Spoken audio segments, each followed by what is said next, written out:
देखिए स्टूडेंट्स, आज हम लोग करेंगे करंट इलेक्ट्रिसिटी का एक न्यूमेरिकल जो कि बोर्ड एग्जाम में कई बार पूछा गया है आपसे।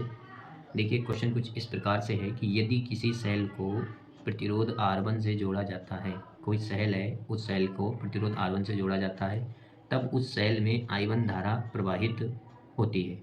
यदि इसी सेल को, यानी कि यहाँ पर ये इंपॉर्टेंट बात है स्टूडेंट्स कि इसी सेल को, सेल नहीं बदलना है हमें, सेल यही है सेम, तो सेल को प्रतिरोध चेंज कर दिया, यानी प्रतिरोध R2 से जोड़ने पर इसमें I2 धारा प्रवाहित होती है।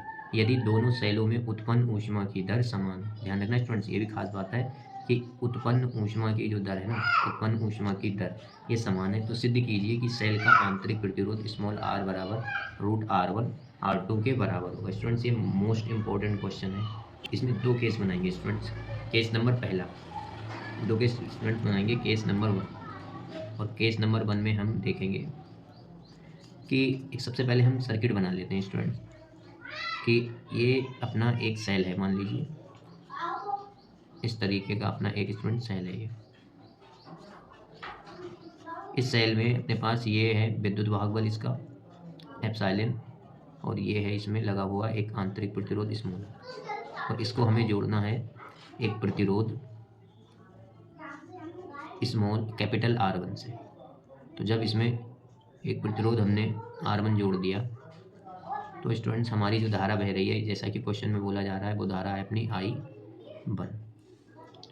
तो यहाँ पर पहली कंडीशन है कि यदि किसी सेल को प्रतिरोध R1 से, तो R1 से जोड़ा जाता है, तब उस सेल में I1 धारा प्रवाहित होती है। सेल अपना ये।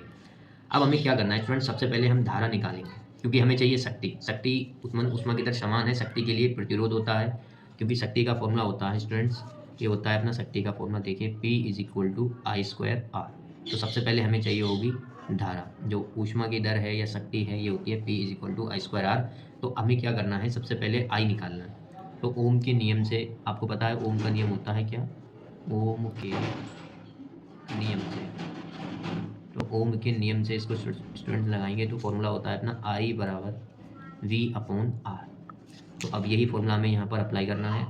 तो यहाँ पर धारा हमारी पहले केस में है I1, और V की जगह हमारा इस्तेमाल हो रहा है एप्सिलॉन, और R एक R1 है, एक स्मॉल r है, तो इन दोनों का योग हो जाएगा स्टूडेंट्स। तो अगर अब हम धारा शक्ति निकालें, तो अब हम अगर शक्ति निकालें तो ये अपनी आएगी P = I²। का मतलब ये है अपना εr1 R2 इसका स्क्वायर, और साथ में अपना यहाँ पर प्रतिरोध हमें R1 लेना है, क्योंकि हमारे पहले केस में प्रतिरोध R1 है।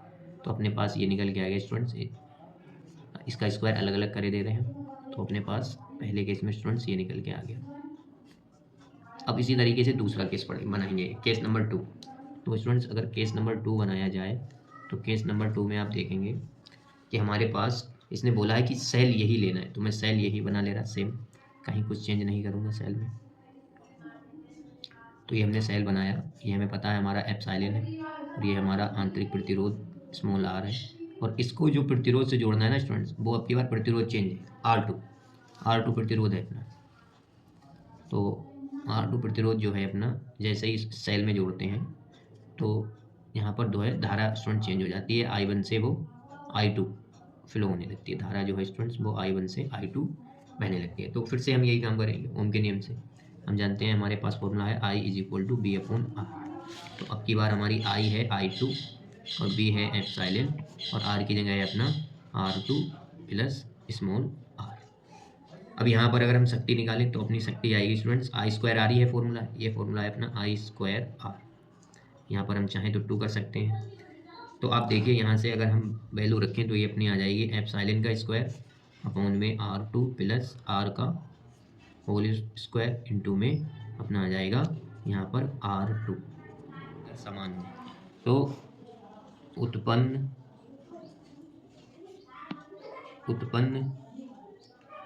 ऊष्मा की दर समान हो, तो इसका मतलब केस 1 की जो ऊष्मा है और केस 2 की जो ऊष्मा है, इन दोनों की वैल्यू बराबर हो जाएगी। तो R1 प्लस R2 का होल स्क्वायर इंटू R1, और केस 2 की अपनी है epsilon square R2 plus R का होल जाएगी एप्सिलॉन का square upon R1 plus R small का स्क्वायर इंटू में R1, और यहाँ पर अपना स्टूडेंट्स आएगा एप्सिलॉन का square R2 plus small r का होल स्क्वायर साथ में R2। तो एप्सिलॉन स्क्वायर से एप्सिलॉन का स्क्वायर कैंसिल आउट हो गया स्टूडेंट्स। अब अपना निकल के आया R1 अपॉन में R1 प्लस में स्मॉल r इसका square is equal to R2 upon में R2 plus small r। Small r बराबर रूट R1 R2 सिद्ध करना है। तो स्टूडेंट्स अब हमारा कार्य पूरा होने वाला है, बस कैलकुलेशन थोड़ी सी रहेगी, बस आप इसको सोल्व कर लीजिए। देखिए मैं ये स्क्वायर दोनों के ऊपर लगाना चाह रहा हूँ, तो मैं अगर r के ऊपर स्क्वायर लगाऊंगा तो मुझे इसे रूट में लिखना पड़ेगा, क्योंकि बात वही रहने वाली है।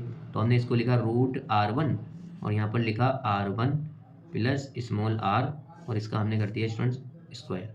ऐसे यहाँ पर रूट R2 और इसका स्टूडेंट्स हमने कर दिया, यहाँ पर है अपना R2 प्लस में स्मॉल r इनका स्क्वायर।